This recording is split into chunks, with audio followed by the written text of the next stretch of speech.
Tree Talking Time is brought to you by Conkey's Outdoors and Stone Creek Hound Supply. Be sure to check them out for all your hound hunting needs. Welcome to Tree Talking Time, where we talk all things tree dogs, from the smallest feists to the largest hounds, treating squirrels to bears and everything in between. And from time to time, we might even run a little fast game.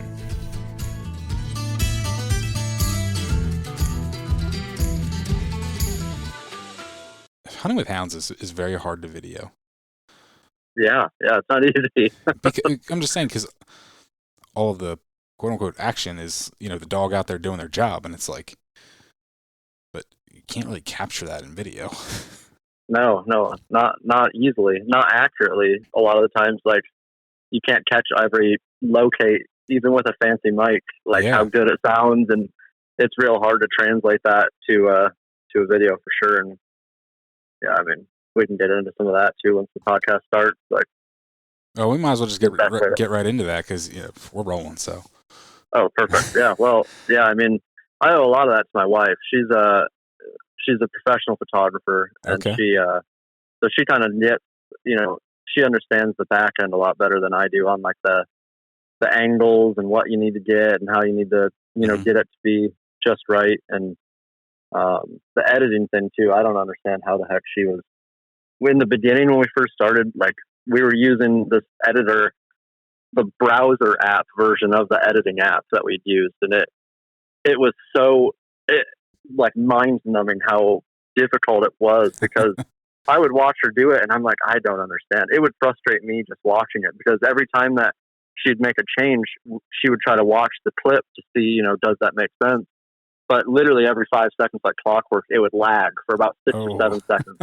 So say you edited something in 10 seconds, it would take you, you'd watch it for 5 seconds, it'd lag for 6 or 7 seconds, you'd watch it for another 5 seconds. So you just ate up, almost 30 seconds just trying to edit a 5-second clip. Yeah. It's like, it was hard. And, once we figured out there was better ways to do it, now it's a little bit easier and she's teaching me. But I mean, yeah, filming and getting all that stuff accurate and getting it to be as if somebody is there, it definitely takes a lot of money and equipment and a lot of knowledge on what the finished product will look like. And I'm still trying to learn it from her, but I don't even. Tonight's the first night I'm going to try to self-film just because I'm like, I don't understand it as well as she does. So I'll probably miss a lot of good stuff, but there you go. So what kind of equipment and what programs do you guys use? We use the video editing app that she uses is called, I think it's called CapCut. Okay. I think that's what it is. Yeah. And it seems to work well. It's got a bunch of the prompts, and we got the $10 pro version of it, so we can use a bunch of the kind of fun type of effects and whatnot. Yeah. I didn't realize CapCut had I've used the app CapCut for phone video editing, which is often used for reels and TikToks, but not horizontal big videos. I didn't. Yeah, I couldn't tell you anything about it really. She's the one that's the brains of it, but it works. Now that she downloaded the desktop on her laptop, and my job now, as we've delegated it, is I can crop the videos down, and then she comes through and fancies them up and makes it transition right and add in music and making it entertaining to watch because So you do a rough edit, and then she comes in and fine tunes it and polishes it like a diamond. Yeah. She's got the magic touch on that kind of stuff, and that's good though. Very talented. Work together. Yeah, it's fun. It certainly makes it more fun, and her being out in the woods with me and kind of learning more about it. Now she's getting to the point where if we're filming something and she can hear the dog throw out a real good locate on a hot track. She knows okay, it's time to start getting ready to she can hit the button and get it turned on and get it ready when he starts slamming on the tree and the gears get turning. And so for sure. Now, what kind of camera are you guys running? She's got a Sony. She's got 2 different ones that she uses. The one that I'm taking out tonight is a Sony. Oh God, she's gonna butcher. I'm gonna butcher it. It's a Sony 7AXR or something like that. It's mirrorless Okay. type of camera, and it's really expensive. It makes me really nervous. The first few times we took it out in the woods, I was like, man, we should get like an insurance policy on it. It's like 10 grand worth of cameras that she's hauling out there and lenses and stuff. And it's so like, man, if we fall in a creek or we go through a briar patch or something, what are we going to do? So I had a conversation with some guys that actually like create like hunting shows. Like that's what they do for a living, right? Mm-hmm. And I was asking about that. And he said there is no insurance company that will cover your equipment once it leaves a studio. Other than like if it was stolen out of your vehicle. Right. Like, or, you know, if it falls over but if you tell them, if you're honest with them and you tell them what you're doing with it, they will not cover it. He goes, it is just a built-in. He goes, you just have to kind of build that into your operating budget, and you're gonna just assume that you're gonna trash probably a camera every year. And I just laughed. I was like, well, maybe you can afford to do that, but I certainly can't. Yeah. We've got another one that doesn't really. It's an older Nikon, and it's still nice. It's just not as nice as this. And like these cameras that she's got are made specifically for like low light. And video and stuff. So that's where, she really likes things being consistent and quality and looking really nice. So the idea of like differentiating to, depending on what property we're going to go hunt, there's some that are kind of gnarly that you definitely don't want to take the camera on. And I'm like, let's just take the Nikon or whatever. But we don't want to do that because then the quality is going to be a little bit different. And so I understand, but. And most people that listen to this have no idea what we're talking about because, a camera, they're just like cell phone, And actually, there's some successful YouTubers and people that create content that's what they use a lot of. I had Kirk Price that, bear hunts a lot, and now Kirk uses his phone a lot. So yeah, it's pretty inspiring to see, and like all of the shorts and stuff that I ever post, those are always from my phone. I just recently started posting some clips that my wife had got on her camera at different events and stuff. I've been posting those as short. Yeah. And the quality is insane to see the difference, like in that same form. But, a lot of the times, like I try to film a short every night, and that's kind of how the YouTube started was I was already filming I was filming clips just tracking the dogs. I just wanted to be able to look back at, like, how did their locates change? How did they get much choppier or, especially when they were, real, real young and they started treeing, I was taking videos every night. So then the next day when I was at work, I could be sitting around just kind of looking through them and seeing, kind of just reliving it. And then I'm like, man, I've got 600 videos I've taken in the last, week. Like maybe somebody might be entertained by them, and I would be sending them to some of my friends and whatnot, and we'd send them back and forth. And I was like, I should start posting them. And I was posting them every day on Facebook, and I'd get like 3 likes. Nobody cared. They're like, it's the same dog barking on another tree, and then a coon's eyes looking down. It's not really that entertaining. And I was like, maybe somebody would think it was cool if I posted on like YouTube. And I was very anti-TikTok, and but then I gave in and I started posting, and, people started liking it. So I was like, all right, well, I'll just keep doing it. It's like a diary. And, I just kind of grew from there. Now, you say you were anti-TikTok. Was that before your wife became a TikTok star? Yeah, I'd always kind of been anti-TikTok. And then, when she became a big shot, I guess I would be kind of more anti after that. And then, for all multiple different reasons, but I just didn't want to give up all the permissions on my phone. I don't want. I understand. All of that. So, but no, I just thought that I had a little birdie that told me that your wife was a TikTok star, and I was like, really? He goes, oh yeah, So yeah, when she was a plumber, she was I guess people like seeing attractive women install water heaters, and there was a niche for it. But she doesn't really do that anymore. She still makes funny videos and stuff, but now that she's a photographer, she kind of just sticks to that kind of content. Yeah. Gotcha. Yeah. Interesting. Well, we've already gotten a few minutes into this, so Why don't you introduce yourself, and then we can also introduce your channel as well, so people can find your YouTube channel. Yeah.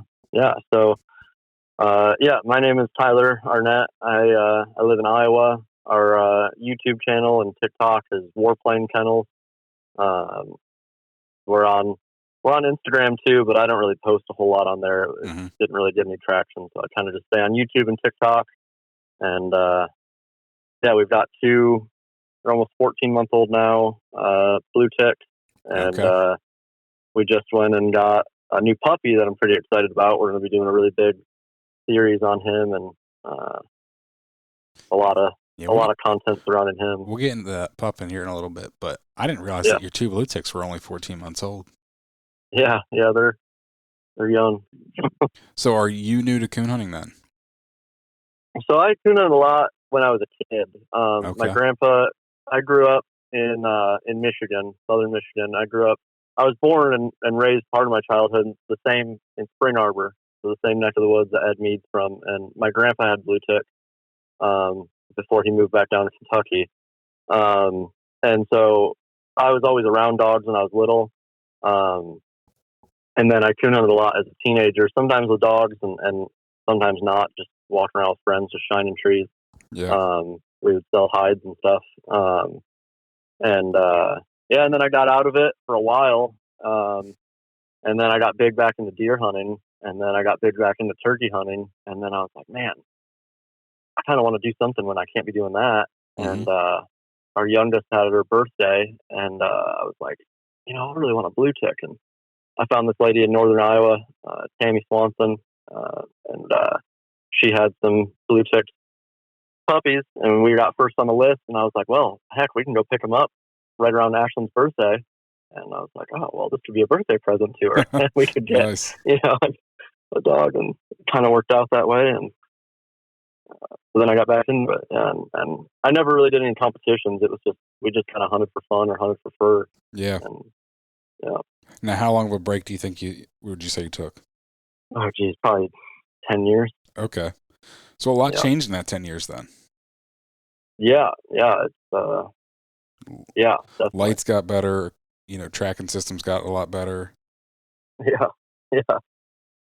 Yeah, and I mean, heck, I feel like, I think the last time I went out coon hunting, we didn't have hounds, we had Rottweilers. It was my girlfriend at the time, sister's boyfriend. We were at his family's house, and he lived on this, there was a bunch of corn, and then there was a big pond, and there were just tons of coon, and they were getting in the barn and causing a ruckus. So I was like, oh, well, let's go out and we can go hunt them. And we took I think it was like his cousin's Rottweilers out with us, and they just ran amok and just chased them, and they kind of would tree them, and we'd go, knock them out and whatever. And that's funny.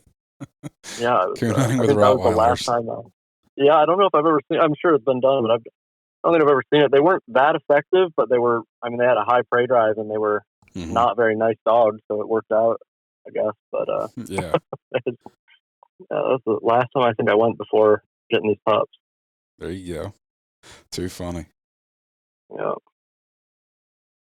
And so what made, so you said you're just kind of with the YouTube, recording your dog's progress. What made you take that next step into actually filming hunts and, and you've done a lot more since then. You've gone to, competition hunts and filmed those. You've filmed, one-on-one hunts. So what kind of, how did you go from posting shorts of, your cell phone videos of your dog's tree to actually making YouTube videos? Yeah, well, I guess a lot of that had to do with, so my 9-year-old Kira, who was brokenhearted when I told her she couldn't come on this with me. She really wanted to, I told her I was going to do a podcast. She was like, she lost her mind, and she was real excited about it.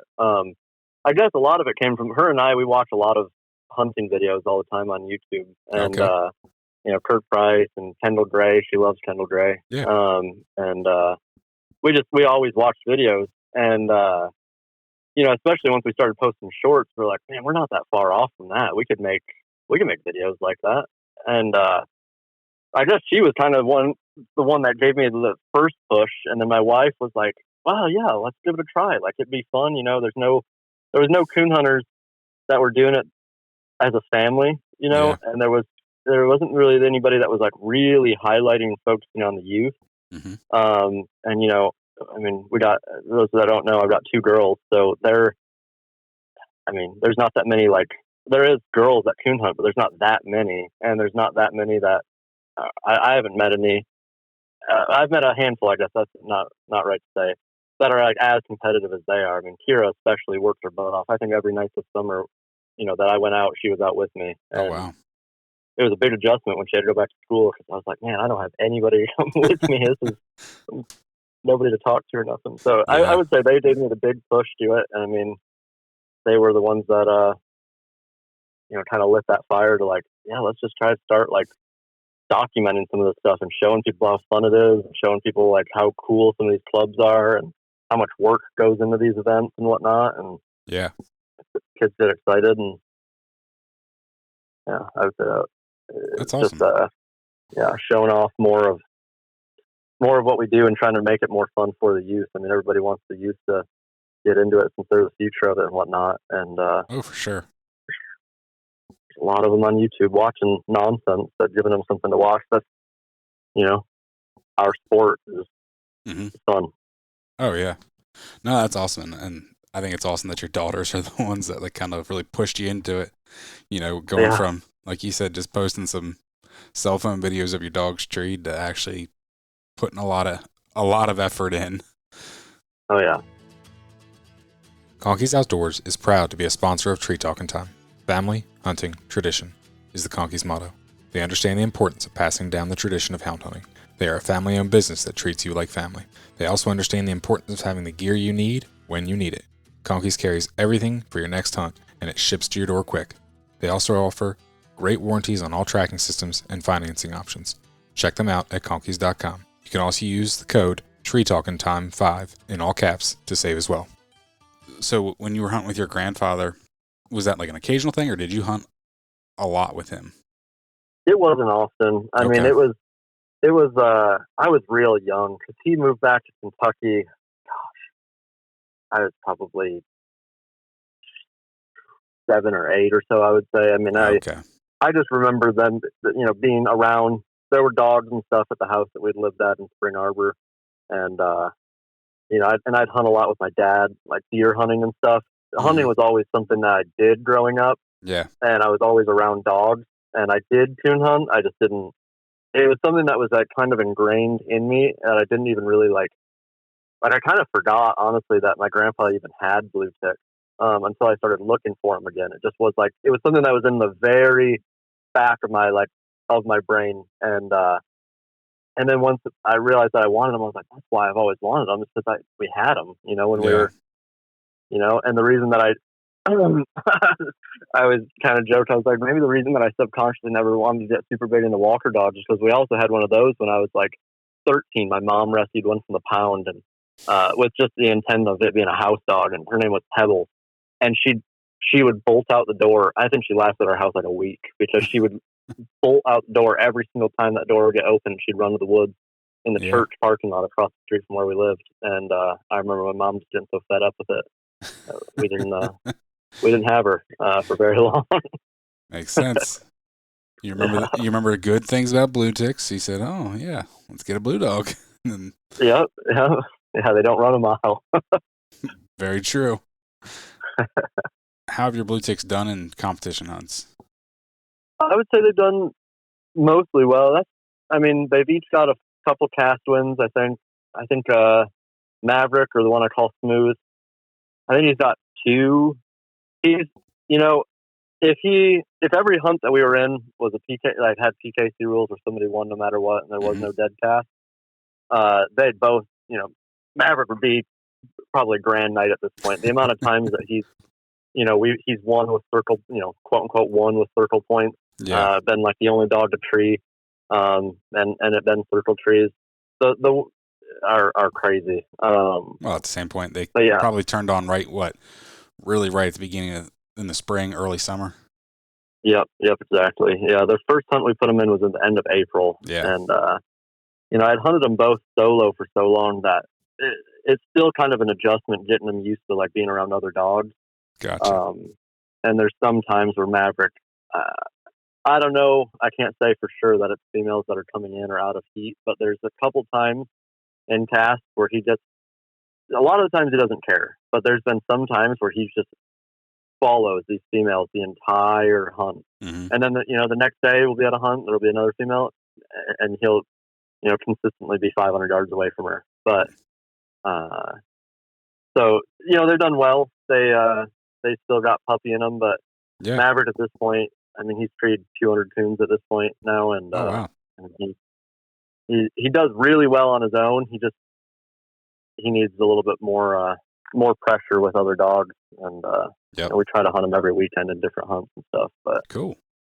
He won his first PKC hunt last week, and I was pretty proud of him with that because we were up against 2 grand nights, and he won honest. He treed 1 coon in the beginning. He was first struck and second treed, and then the other dogs got treed another time, but both were slick, and he didn't want nothing to do with those split trees. And then at the last 3 minutes or so of the hunt, they withdrew, and he got treed right then. And I wasn't going to tree him even if they didn't withdraw because I wasn't going to take that risk. But yeah, then I got over to him, and he had a big old coon and this tiny little sapling, and nice. Across the river. And I was like, man, that's what I want to see. That's good. Yep, that's pretty cool, especially from like you said, a 14-month-old. Yeah. I was pretty proud. And then you just got a puppy, you said, right? Yeah. We went. It was my buddy Rodney and I. We drove to Jake Moore's house, which is he's in southeast Indiana. It's I think it was about almost 9-hour drive. We left last Friday when I got home from work, ate some dinner, went and picked up Rodney. He lives about an hour from me, and we drove straight there. I drove the whole night. We got to Jake's house about 8 a.m. and then we drove. I took a 2-hour nap while Rodney drove, and we got back to Rodney's house about 6:30 our time, and threw the pup in his kennel, grabbed one of his dogs out, and we drove with Maverick the whole time because I knew I wanted to go to a hunt that was about an hour south of Rodney's house, about 2 hours south of me. So we got back from this 20-hour long, round trip road trip, and threw the puppy in a kennel and went to a hunt, and it was a dead cast, so it wasn't really anything to speak too much on, but it was fun. And that's crazy. I didn't get home till 1 a.m. Late Saturday night with that puppy, but he should be a cool pup. He's a project Jake Moore and then John Strickland and Scott Engel put together. It's a X-bred actually out of Mojo's Electric Rodeo, and then Cross Country Kate, who's an X-bred out of Big Country and Crossed Up Ton. Okay. Crossed Up Ton's an X-bred out of the Full Throttle Jigs dog, and I forget what the other one was. Gotcha. What he was on the bottom side, so that's pretty cool.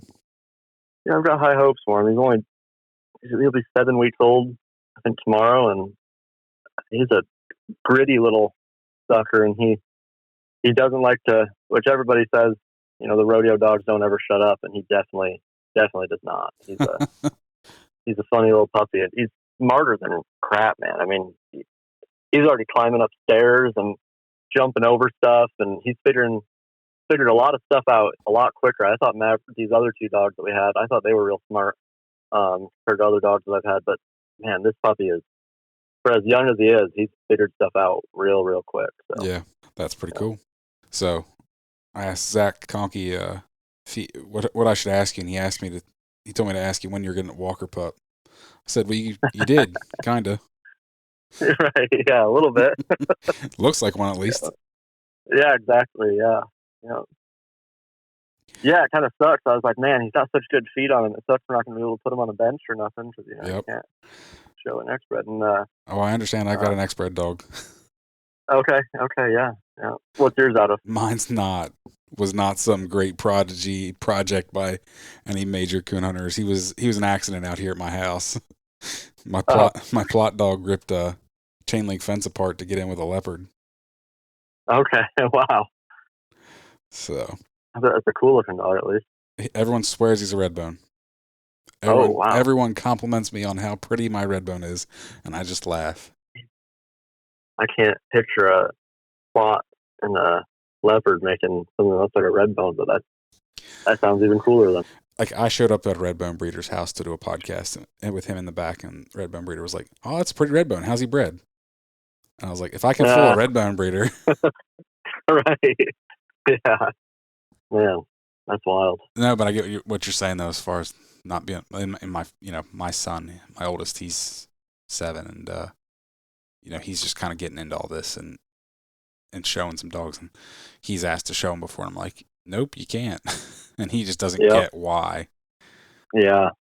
And I'm like, because he's not one of the 7 coon breeds. Exactly. Yeah. Yeah, that's what the girls love. And I'm like, well, at least we got the blue ticks for the girls to show, and like this dog will just be strictly hunting this pup. Yep. And they have a lot of fun showing. So, I mean, Kira's like, I think that she's like 3 wins away from the smooth dog being grand on the bench, which she's pretty much done on her own. She's put the whooping on me anytime that we have to go into a last weekend we went to do 2 different events, and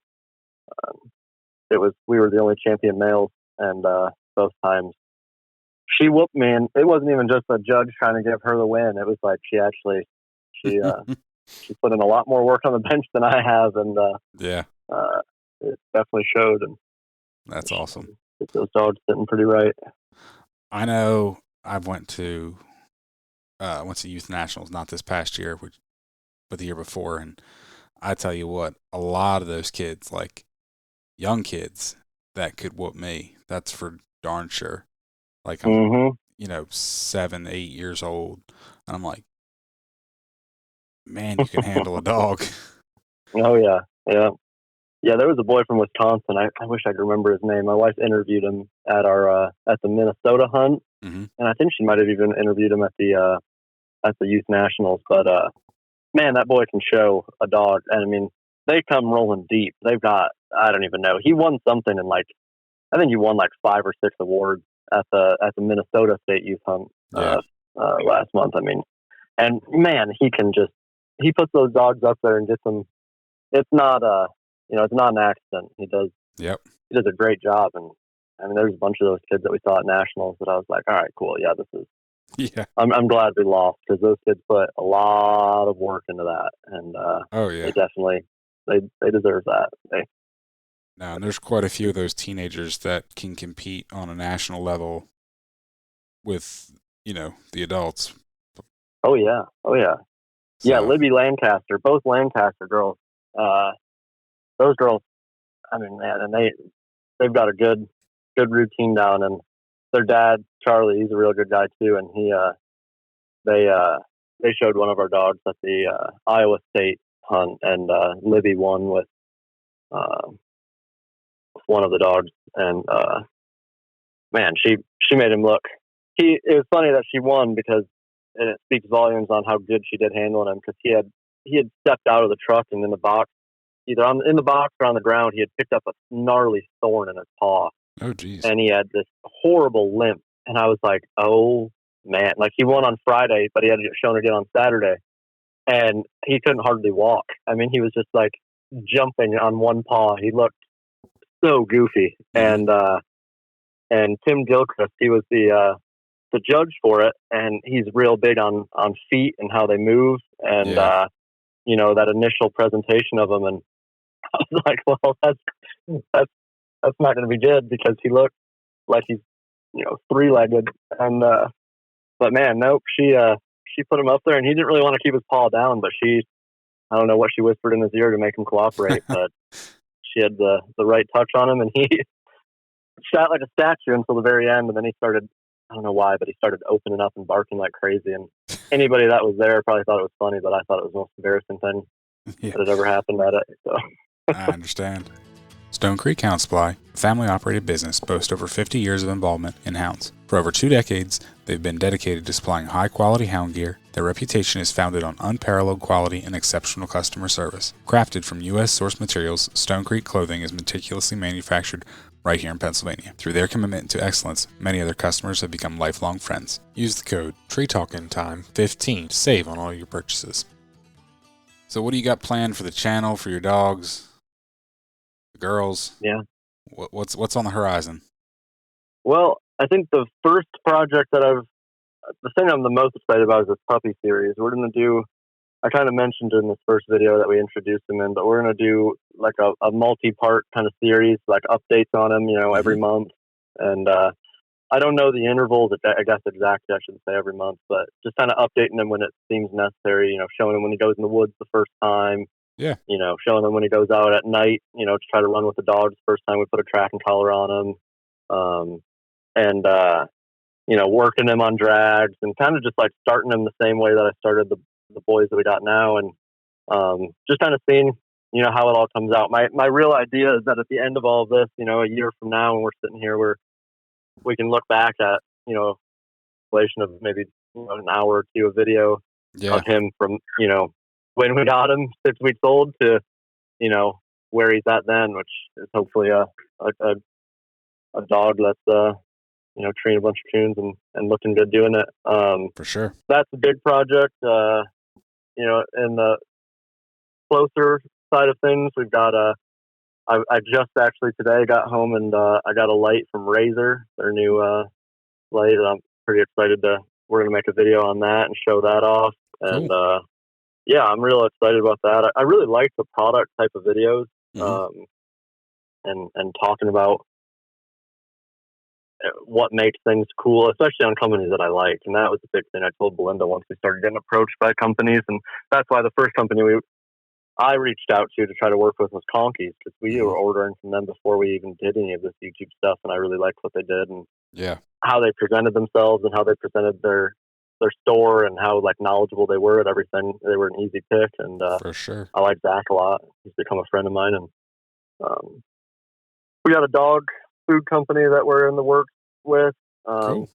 And then we got something I'm actually really excited about, but it's a lot different than anything else. It's a pet health insurance company that we got connected with, and they actually offer something I think people might get a little excited about, and I'll wait to say too much more until we get all the fine details nailed down. But they have different like plans for health insurance that are actually reasonably priced. When I first thought about it, I'm like, man, nobody's gonna buy pet health insurance. Like, look around, But once I looked at how cheap and like how much it actually covered and stuff, I was like, heck, I might. If this one dog keeps climbing trees, I'm gonna have to do that, because it's only a matter of time till he falls out and breaks something. Best case scenario, And I don't have that kind of money. I'm not loaded that. So I was like, man, this might actually be kind of cool. Like, I haven't really talked to anybody, at least who's disclosed that they have pet health insurance in general, but especially not in like the coon hunting world. And if it works out, they're going to be pretty big supporters of the channel. They're going to let us do a lot more things. We didn't go to Autumn Oaks or this World Hunt or any of these things just because of money. It costs a lot to travel places, especially with a truck full of girls. And I'll probably get hit for saying that, but travel's expensive no matter who's in the truck. Yeah, man. So, but I was like, man, if we got somebody who had some kind of like financial backing to the channel, but also in a product that I thought would actually be useful, I'm not going to sit there and try to sell, crap. You know what I mean? I'm right there with you. But somebody who wants to give money to the channel that I actually think is like really cool and could be really helpful for a lot of people. Man, if I can talk about that a little bit and make some money, then that's a win-win. Kind of seems like a win-win. And if that allows more opportunities to travel places and do more stuff that creates more content and gives more people stuff, I mean, it seems foolish not to pursue that. So a lot of cool stuff actually in the works. We really, we just started the channel like 3 months ago in June, and that was just with short. We didn't start making like longer form videos or nothing a little after that. But the other thing that we really want to get into, and now that the leaves are going to start coming off and it's going to be a little bit easier, we want to do a lot of people have done 1v1s, and we could talk about what's wrong with one of those we get into all of that. I don't really feel like it. I already know where you're headed with that, but yeah. The 1v1 format is a cool format. It is. And if it's done right, there's some people that do it really well, like Joshua Kalis and his Elite Handler series. That's awesome. It's fun. It's done really well, and it's done tastefully. And my only the thing that we, when Kira and I were sitting around, we'd be watching hunting videos and stuff. My bandwidth is not an hour long. There's not a lot of things I can focus on for an hour. And so my wife's idea, completely with a lot of this, like Battle of the Hounds is what we call ours. Doing this 1v1 is doing like an hour and a half, 2 hour long hunt, but condensing it down to just like the action, because there's so much of it that's like, even if you're hunting really awesome dogs, a lot of casts are kind of boring for like, I mean, the whole walk and whatnot. For sure. So I want to start pushing more of that. And there's so many awesome handlers and awesome dogs in Iowa around us, and that just don't have the spotlight. And whether that be because, the hunters themselves don't want the spotlight, or just because nobody's really approached them, there's a lot of awesome handlers here, and that I think deserve a lot of spotlight.